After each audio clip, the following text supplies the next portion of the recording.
I was once told the story of a man who, while surveying the grounds of his home, dug his walking stick into the earth as a reminder of where he wished to one day have an acacia tree.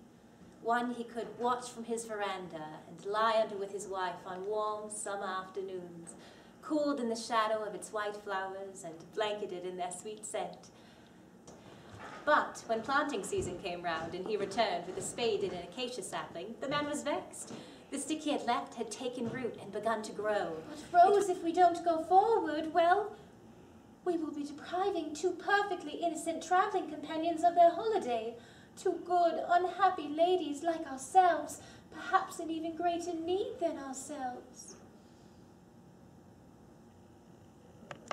You are a bully, Mrs. Wilton. Meet me at the club on Wednesday for tea. Yes. No! We can compose our advert. Mrs. Wilton. Lottie, Rose, you really must call me Lottie. We will not be composing an advertisement because we will not be responding to Mr. Wilding. But I have. What? I've sent him my nest egg as a deposit. Lottie! It is done, Rose. The castle is ours. Have you told your husband? Of course not. I am fond of wisteria. The house at Box Hill was covered in it. I remember my father and Your father lived at Box Hill, Mrs. Graves? Of course not. George Meredith lived in Box Hill, the writer. My father often took me there on invitation. You knew George Meredith, Mrs. Graves. My father travelled among all the great men. Carlyle, Arnott, Tennyson.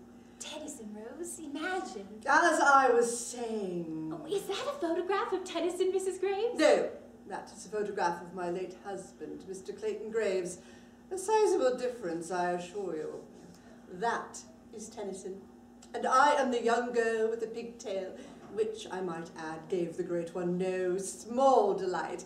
He often told my father how Did you know Keats, Mrs. Graves? Lottie! Keats? Yes, John Keats, the poet. I am well aware.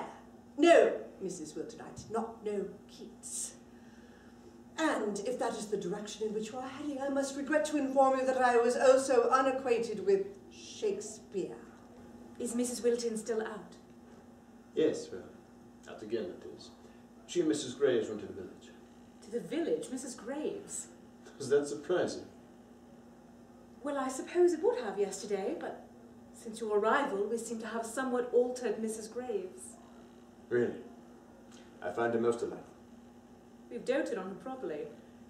You've doted on us all. Sometimes, all it takes is a little attention to do the trick. You have to admit, Mrs. Arnott, I was correct about something. What? You were meant to be in San Salvatore.